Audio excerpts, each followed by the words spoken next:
Welcome to the Andy Ruther Show. Here is your host, Andy Ruther.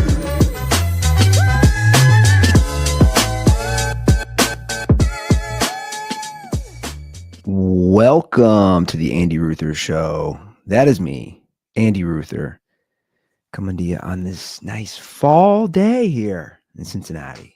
Nice brisk air. My kind of weather. I like this. It's good. It's good. It's not the weather I had last week, little Arizona weather, but I like it. I'll take it. This week has taken forever. I don't know. I don't know the day. I was at the dentist today. I was at my little brother. He's a dentist. I was asking his dental hygiene. I said, "What day is it? This has been the longest week ever. What day is it?" She said, "Thursday." I said, "Good. We're heading towards the weekend." Yeah, it's been a long week. I think maybe because I was just out of town. Did our first trip away from the girls. And yeah. I wish it was longer. Like, here's the thing. I love my kids. I love my little girls, but like, dude, I just need a break, man. I'm exhausted. I'm just exhausted, truthfully. Like, this is a tough age. I have said it many times, and I'll say it again. I was already getting gray hair, but the amount of gray hair that I've added in the last 3 years, it's more than doubled. It's more than doubled. I'm all gray now. I'm all gray. Ever since I had Isla and then follow that basically right back up with Molly. You know that image? They always talk about it. And you've seen it. You know the image they show Barack Obama before he went into the White House as president? He had no gray hair. None. And then they show that image of Barack Obama after he leaves the White House. He's all gray. That's me. That's me with 2 kids in 3 years. It's basically what I am. I'm like, God damn, this is brutal. But it was good. It was a good trip. We went to Arizona. I talked about it on Dirty Sports podcast. It was a nice little getaway. I wish Brittany could be more like me and just like, and I get it. Her thing is like, well, the kids are with my parents, so I got to worry more. But I'm like, just enjoy the trip, just enjoy it. I did. I enjoyed the trip. I got to hike Camelback Mountain, which I've never done. Surprisingly, even though I lived out on the West Coast for all those years, I had never hiked Camelback Mountain, which was cool. Here, I got some pics, right? I got some pics. There we go. Look at me. Look at me all happy on the top of Camelback Mountain. Look at me. There I am doing some douchey white person pose. Hey, look at me. You know what pose I'm doing there? I don't know why I did that. I'm doing the pose of the security guard from The Last Dance that became a meme. The dude with the white hair, the old white dude. That's what I'm doing. I don't know why I'm doing that pose. That's a ridiculous pose. Here's another one. Here's another white person pose. Hands on the hips there. What else we got? Another hands on the hips. Doing all the basic white people poses. Oh, and the thumbs up here. That's a good pose here. It was a good hike, man, though. It was a really good hike. It's like 2,500 feet top elevation there on Camelback. I think that's one of the most popular ones. It's a strenuous hike. And at the end, I went off trail a little. Not too much. I went off a little. It's funny how you think about life and you think about things and your perspective before and after having kids. Because before kids, I wouldn't care, right? I fall off the mountain. I fall off a cliff. I die. Like, whatever. I don't got a family. So it's really not that big of a deal, truthfully. In the scheme of things, I fall off a cliff without kids. Like, my family or friends would be sad, of course. But it's like, it's not that big of a deal. Now I fall off a cliff and die. It's a little different. I'm leaving 2 girls without a dad, right? It's a little different. So I kind of had that in mind as I was hiking and again going off course. They have a trail and a path and it ends. And then I was like, I can go a little higher up. I saw some people going. I saw a couple like college age girls. Like, if they're doing it, I can do it. I can go a little higher up. And shout out to the dude I befriended, Nimash, Indian dude. Tough to understand, very thick accent, but befriended him on the hike. We were just taking pictures, taking turns taking pictures of each other, which was great because then I had pictures like I just showed you. By the way, he was hiking in jeans and basically the equivalent of Crocs. I don't know what they were, but like the Indian version of Crocs. This dude hiked up to 2,500 feet elevation in jeans and Crocs. Like it was no big deal. And then he shared Indian cookies with everybody. Very, very nice guy. In fact, I think he was trying to kidnap me. I couldn't figure. At one point, he was like, "So where are you staying?" He was asking me a lot of questions. Like it went from like we were friends on this hike. We kind of befriended each other on the hike, right? So they have stations. They have. It ended at 25. There was some. I don't think we got fully to the top because there was, I guess, some massive like bee infestation or something that they stopped the hiking path at a certain point. So there was. I think normally there's 36 stations. So we got up to 25. But he was asking me a lot of questions, like, "Where are you staying? You need to." He literally offered to give me a ride, and I was like, I don't know about this one, man. We're hiking on the mountain. That's cool. I don't want to be. I don't want to be sliced up. Again, I got kids. I got to think about these decisions. I got kids. Um, he then asked me, "What's the best place to visit in America?" And I was like, "Bro, that's a loaded question. That's a loaded question. Where's the best place to visit?" He's on a work visa. He's like, "Where's the best city to go to?" And I was like, "I don't know, man." I was like, "I've lived in Cincinnati. I went to school in St. Louis. I lived in Las Vegas. I lived in Los Angeles. Those are the main cities I've lived in." I was like, "I can give you some good beach recs. I can give you some good beach recommendations in California. I can do that. But you're asking me the best place to visit in the whole continental United States of America. I don't. There's so many places I haven't visited. This is my first. It's like, yo, bro, this is my first time climbing this mountain. This is probably my 7th or 8th time that I've been in Phoenix. You know what I did get to do though for the first time? I did get to take a Waymo, which I was pretty geeked about. I have done a 180 on this stuff. Just a few years ago, if you asked me, "Hey man, how would you feel about taking a driverless car?" I'd be like, "Hell no." Right? I would have said that a few years ago. I would have been like, "No way. No way at all. Am I taking that?" But then we landed. We had some great Mexican food in downtown Phoenix at this place called Blanco. Shout out to Blanco. Really good food. Really good food. And I just, you see first of all, you land in Phoenix, you see the Waymos everywhere, right? It's a ride share. For people who don't know, most of you probably know at this point. It's just ride share, but there's no driver. That's all it is. And I looked it up. I believe they're testing them out, right? It's like a slow rollout with the Waymo. I believe they're testing them out in Phoenix, Atlanta, San Francisco, Los Angeles, and Austin. I believe that's the 5 cities that they're testing them out. So we had trouble leaving the airport, leaving Sky Harbor. Our lift was kind of a debacle, and I kept saying to Brittany, "Dude, let's just get in a Waymo. I'll download the app now. Let's get in a Waymo." She's like, "No, no, no, I'm not doing it." She's all scared. "No, no." I'm like, "Look, we're safer in a Waymo. We're safer in a way. It's a Jaguar. They're nice. It's a Jaguar SUV. That's all they were in Phoenix, at least that I saw. It's a nice vehicle. It's safe. I'm sorry. It's safer than the Lyft driver. The Lyft driver who picked us up, who went down the wrong. She went in the wrong area to pick us up, which was confusing. She didn't go in the ride share. They have designated areas for people doing ride share. She went into just normal passenger pickup, right? Just normal passenger pickup. She went to. And then she's like, you can't use that door. It doesn't work. My kid broke it. I'm like, this is my point. This is why we take a Waymo. This is why we take a Waymo. A brand new Jaguar. I got to talk to somebody. The door's not broken because of a child. I mean, bless her heart. I forget her name. She was Cuban. But like, bless her. I mean, she's trying. She was hustling. I tipped her good, right? She's clearly a hustler.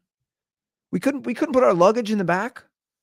There was a giant stroller in the. I mean, this is why you take a Waymo. There was a giant stroller in the back. Again, bless her heart, she's trying to make a buck. She's trying to hustle. Probably has a million jobs. Classic immigrant. Hopefully ICE doesn't get her. Right? She's trying to better her future for her and her family. I get it. But not exactly convenient. I'm just saying, let's be real. Let's be real. I can't get in this side of the door. You show up at the wrong spot in the airport. I can't put my luggage and my lady's luggage in the back because there's a giant stroller. You're not going to have that with Waymo. So I finally convinced Brittany to get in one. I was like, oh, we got to go a short area. This one part of our trip. I was like, when we were downtown at one point, I was like, let's just hop in Waymo. She's like, okay, I'll do it. Just a short distance. So of course I had to document it. Here, I'll pull this up. It's quick. I mean, it's just cool. Like you hear me wigging out a little. You hear me wigging out because I'm like, yo, there's no one driving this vehicle. It's pretty cool. There's no one driving this thing, man. Help riders improve our products and more. But our microphones are only on when you're connected to rider support. This is nuts. Sing your heart out. We can't hear you. Yo. You can also use the app or passenger screen to speak to a rider support agent at any time. In the rare case, I mean, it's pretty crazy, right? It's just driving. There's nobody driving it at all. Unless there's an urgent need. Now I let her talk. You can control the settings, the music, whether they talk, the air. The doors will remain. I mean, it's pretty badass. I'm not gonna lie. Like, it's the future. It's like that was my point to her. I go, why are you fighting this? This is the future. They're testing these out in 5 markets. The same way I'll never forget. I remember when Uber became a thing. I lost my mind. I'll never forget. I'm sure I've talked about it. I was seeing somebody and she was leaving my apartment and she's like, I'm taking an Uber. This was 2013 and my mind could not comprehend. I was like, what's an Uber? She's like, this dude's going to come pick me. I was like, a stranger? A stranger dude's going to come pick you up. A strange dude is going to pick you up in Venice Beach and take you to where you live in Santa Monica. And at the time it was so cheap. She's like, look at this, dude. It's like $3. It was no lie like that cheap to go a few miles away. It was like $3. She's like, it's way cheaper than a cab. And my mind couldn't comprehend it because just like with Waymo, LA was one of the early cities that was testing out Uber. Fast forward 12 years, they're everywhere. Obviously, Uber, Lyft, any ride share. That's my point with Waymo. That's what I was trying to tell her. I was like, you're fighting the inevitable. This is going to be better. This is going to be safer. You're just fighting it. I don't know why. Like, let's get in a Waymo. Again, I was a little obsessed. I just thought it was cool because it is. It's the future. It's the future. The future is now. It's both exciting and terrifying at the same time. It truly is. It's exciting and terrifying. AI terrifies the shit out of me. It's also badass. I go down rabbit holes. I downloaded Sora. I'm making videos of my deceased dog running through the flower fields with a rainbow in the background, eating a giant piece of steak. Is that good for my mental health? I don't know. It made me feel good. It made me feel good seeing Roscoe with a big old piece of meat with the rainbow. I'm picturing him at the Rainbow Bridge through a field. I don't know if I have that video, but or I'd pull it up. But yeah, I created that. Did I get a little emotional? Yeah, because it looks like him. It's amazing what Sora can do. I took a photo of Roscoe. I put it into the app. You describe what you want it to do, and boom, voila. You guys have seen these. These videos are everywhere. They're great. They're funny. Reality and fiction is blurred. It's fun. It's also terrifying. It's absolutely terrifying. I'm not going to lie. It's terrifying. I get it. But again, why are we fighting this? Why are we fighting the future? If Waymos are in 5 cities, they're going to be in every city here in the next 7-8 years. That's just the reality. That's just where we're at. Or another driverless car. That's where we're at. And that's all I was trying to tell her is why are you fighting this? Side note, real quick. Side note. Can we stop getting wheelchairs for people who don't need them?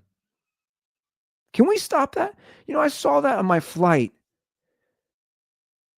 The woman who was sitting at the window in our row was not even that big. She was not even that large. She was overweight. She wasn't obese. She wasn't massive.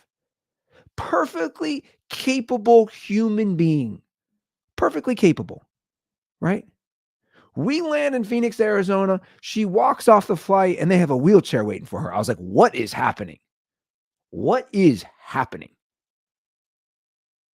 You need a wheelchair? And then the aisle across from us, same thing. Maybe heavier, not massively obese, nothing like that. Woman walks right down the aisle, gets into, I'm like, what, wheelchair?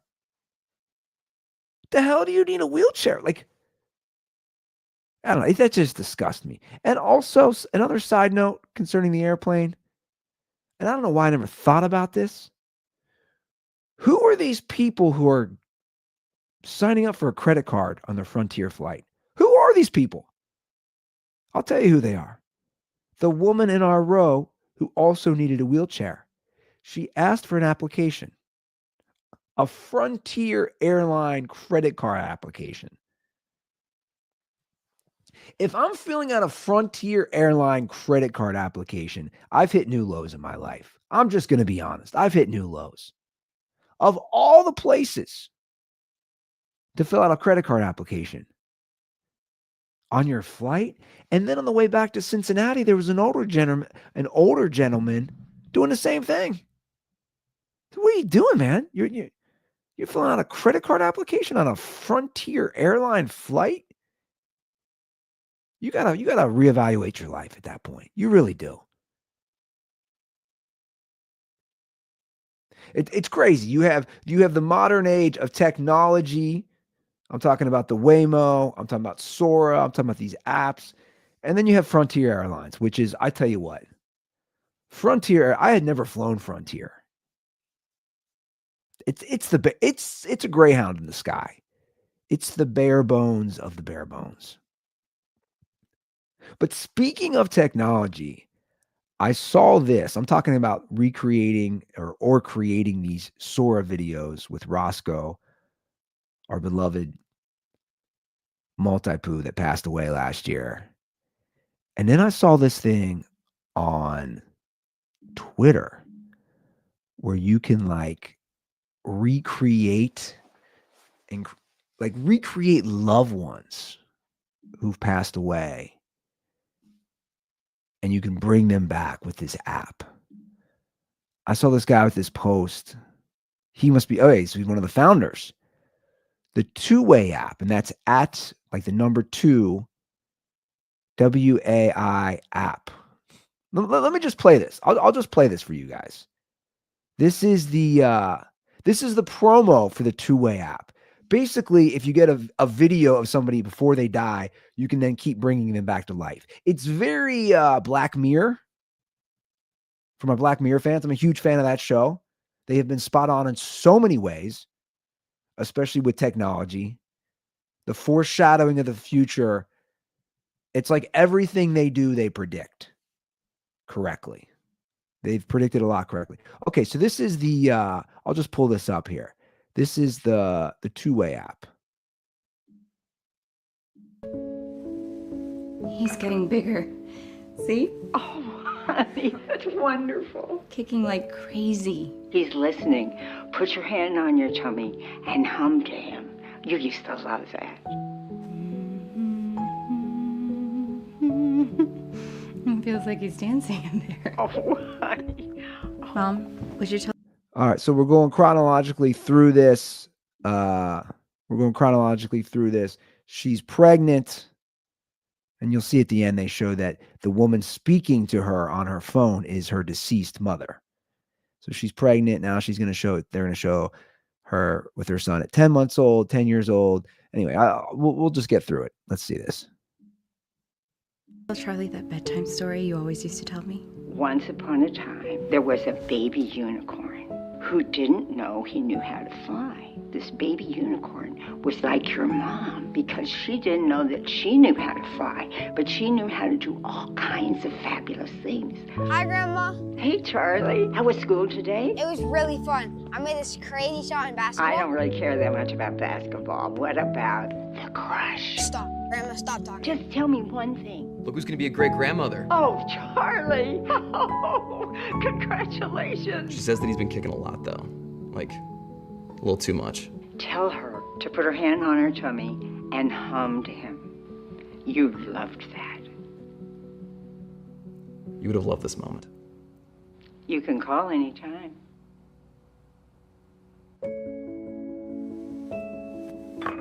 Okay, Mom, I just need a quick video. Is this like an audition or something? No, Mom. Just 3 minutes. You need my best side? Can I see another one? I can play the piano. She's so talented. I am. I'm your mother after all. Keep going. Why don't you start by telling us... Okay, so that's the more premise. about You yourself. get 3 minutes of video, and they can basically make this person like alive, for lack of a better term. I mean, it's pretty freaky. It's the future, and we all foresaw this. I was about to say I foresaw this as if I was some Nostradamus. No, I literally had this discussion here at home, to be honest, months ago with Brittany, and I said, with my parents being gone,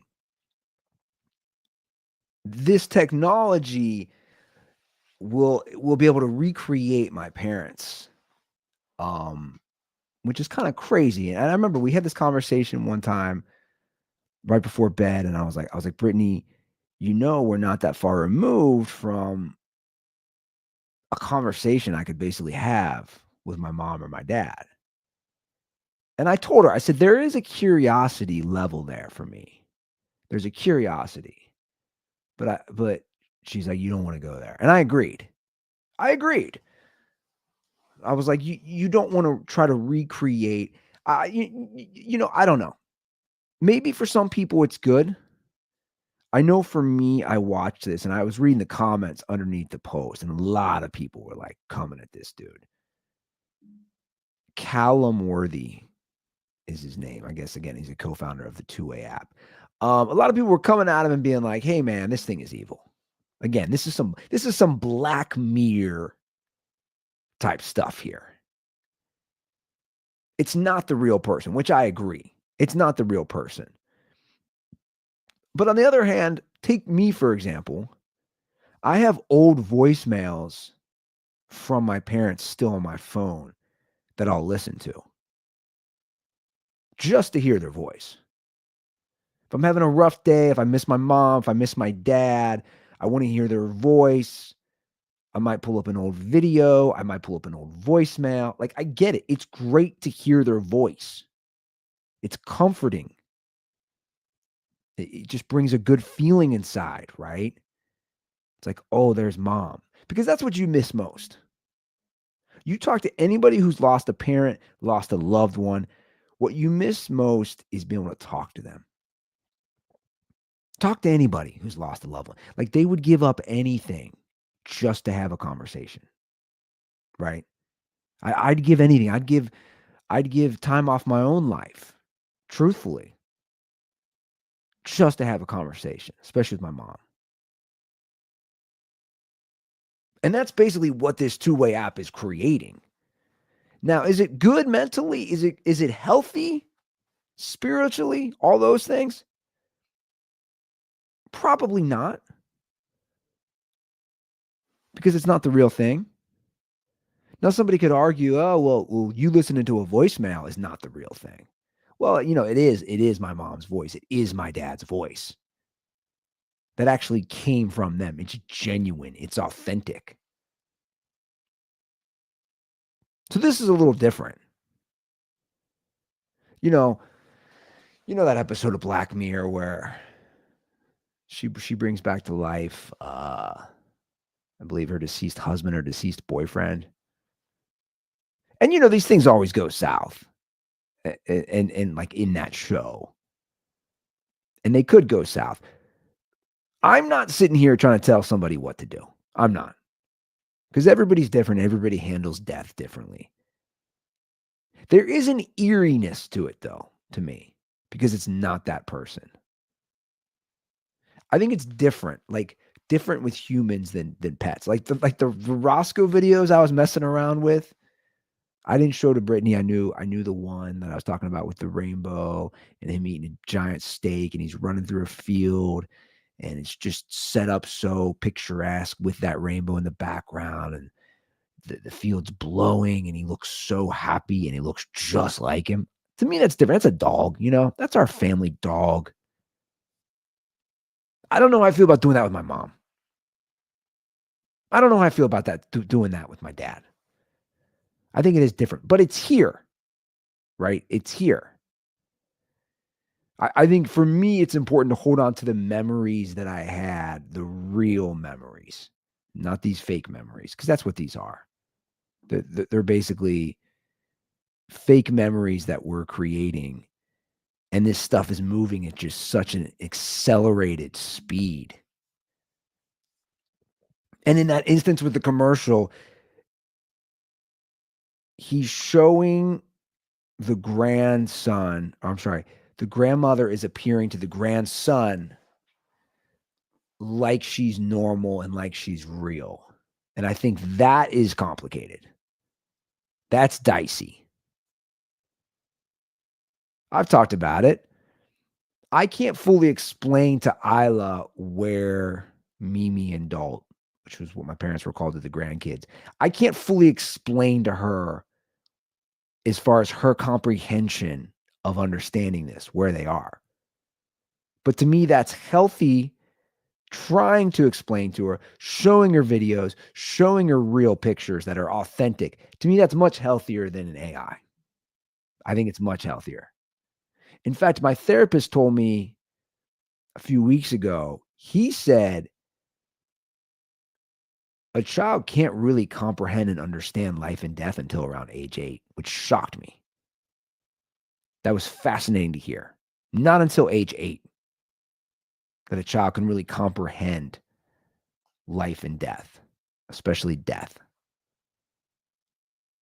So I don't even have a 3-year-old. So it's like she's not going to fully understand. Again, she knows who my parents are. She doesn't really understand where they are. I show her pictures. I show her videos. It's very important. I talk about them, the whole 9 yards.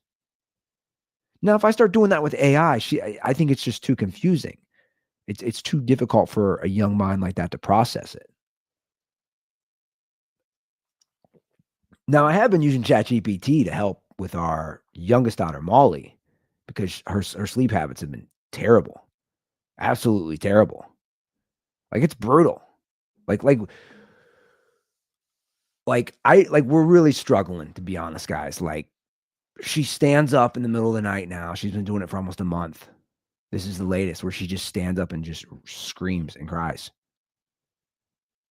But she's not hungry.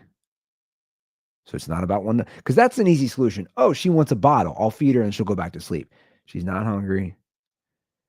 She just stands up and screams. And I guess this can happen around her age. She turns 10 months next week. They say it's separation anxiety, blah, blah, blah. But again, ChatGPT, truthfully, has curated a plan for me. It's done better than my pediatrician. That's the truth. It has.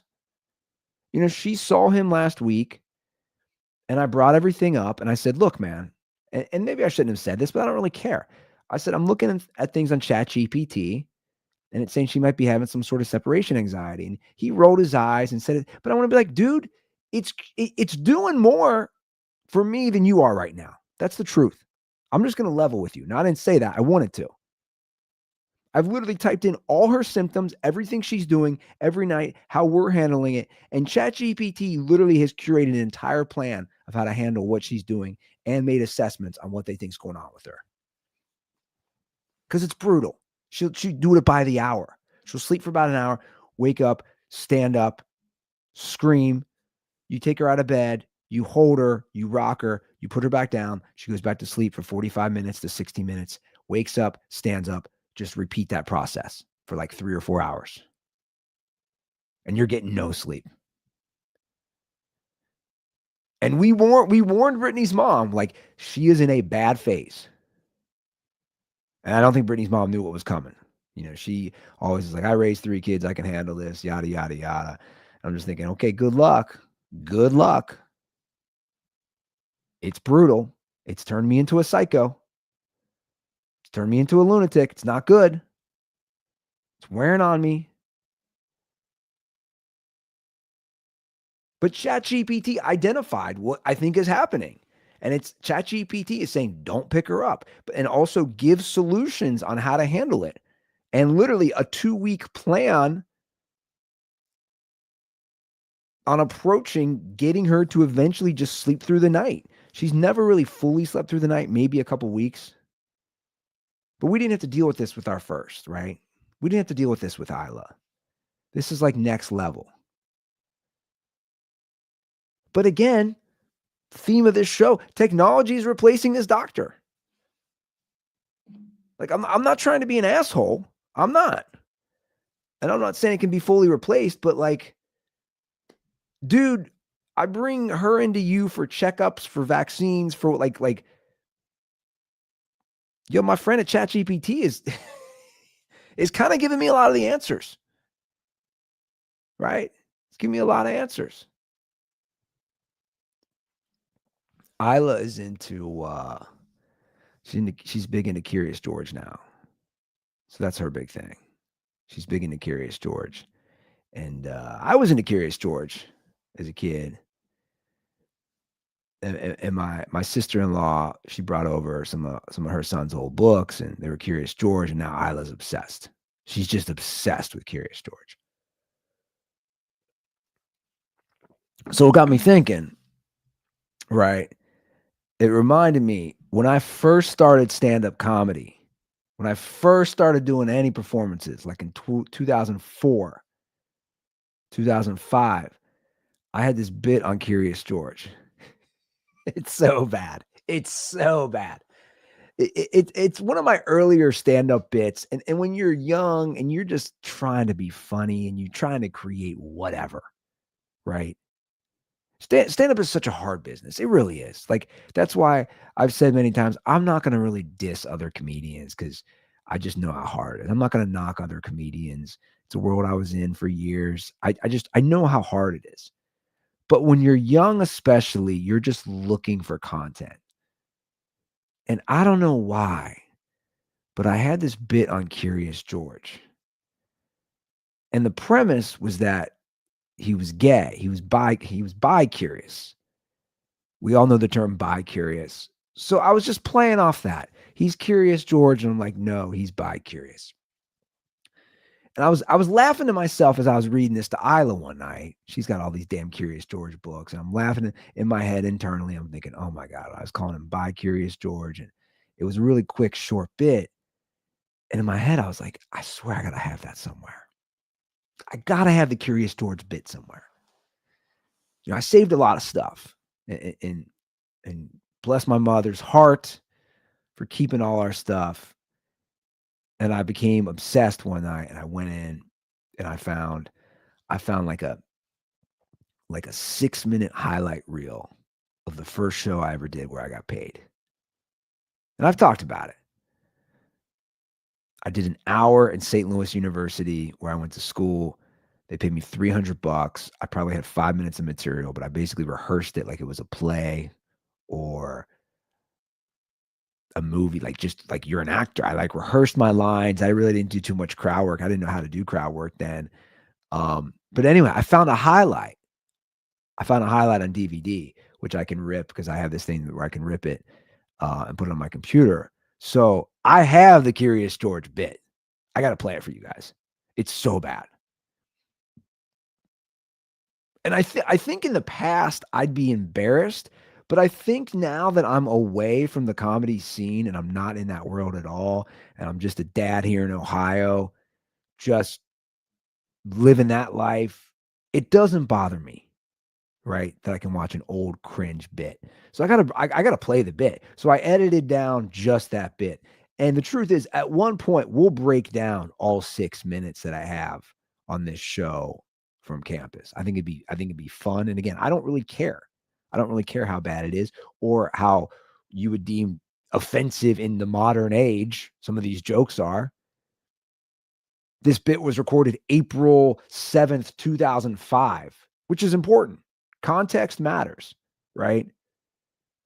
These are stand-up comedy bits that I was doing 20 years ago. A lot's happened as far as culture, as far as what we find acceptable, what we find unacceptable, the PC world, whatever you want to call it.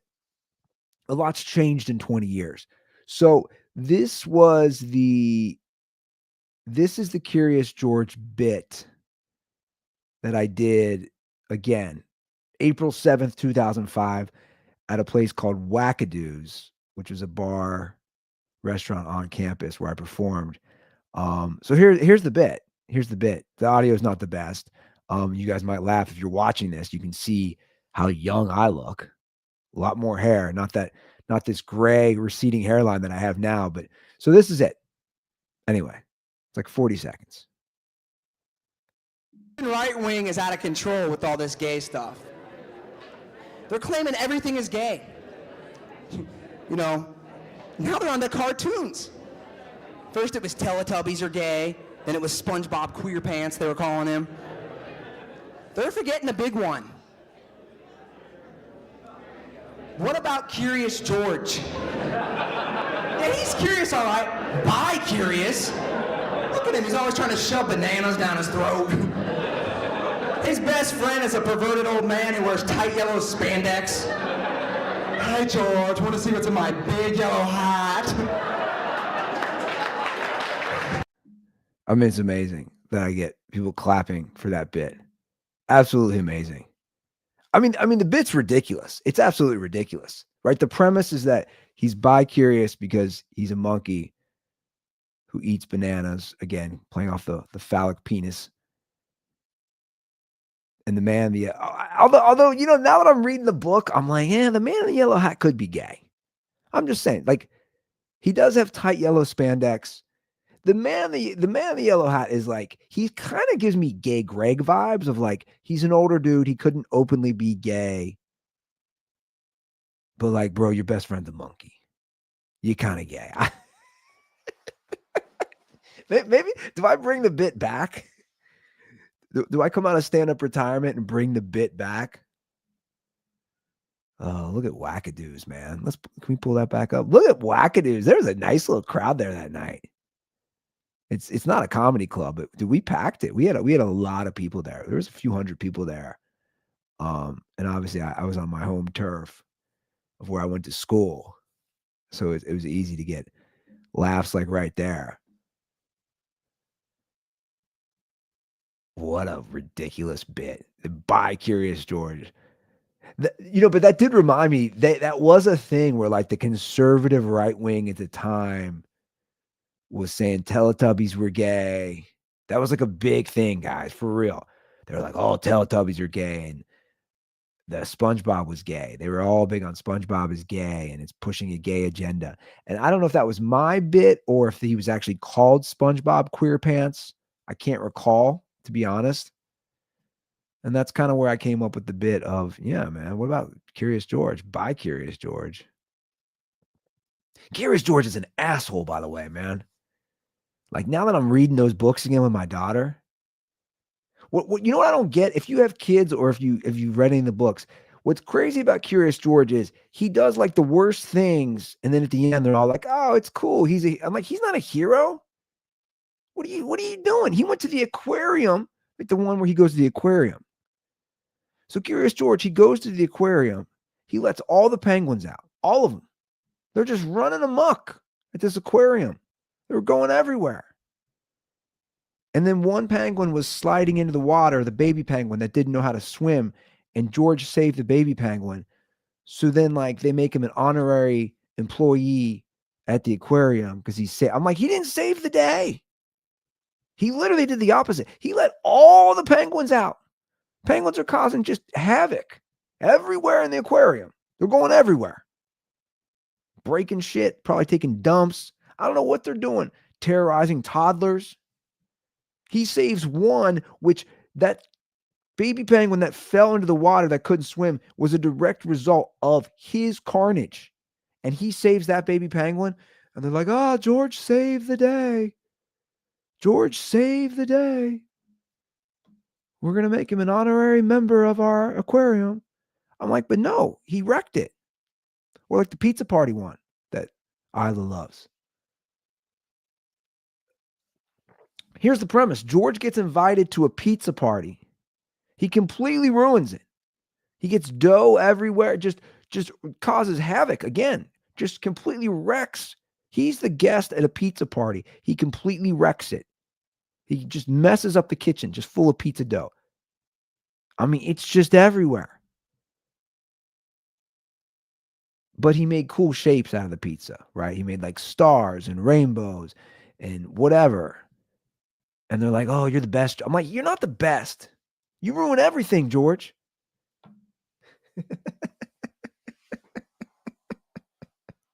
It's so funny to like look at kids' books now as an adult, right? Stuff I haven't viewed in years.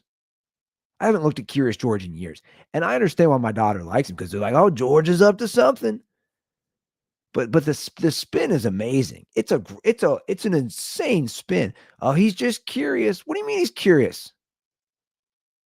He's like lighting buildings on fire. That's not curious. He's literally causing carnage, destruction. Like, he's just curious. George started the Palisades fire. Countless people died. Thousands of people don't have homes.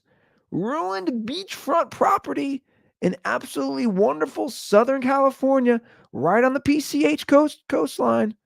But he's just curious. He was just seeing what would happen when he lit a match. George is just curious. Oh, but he put out a little fire. He put out one house fire. One house fire. Now he's an honorary firefighter. He's just being curious. I'm like, no, George is a dick. He's a dick. And the man in the yellow hat's gay. It's so stupid. I found some other old bits, guys. Oh my God, we'll have to play these. I was thinking about doing a segment. I'm not going to do it today. We can do a segment called Old Bits, which I think some podcasts already do that, or they have I don't know if they play old stuff, but I've seen it with different comedians. But anyway, I think it'd be fun to bring back like just terrible stand-up routines I've done if I have them on film, and we can just laugh about them. I found a couple from this podunk bar that I used to do stand-up at in Las Vegas from like 2007. Oh my God, dude, this bit is, I have some bits that are like not a single person laughing. You could hear a pin drop in the bar. What was it? Brass Knuckle? Well, I forget what the name of the bar was, but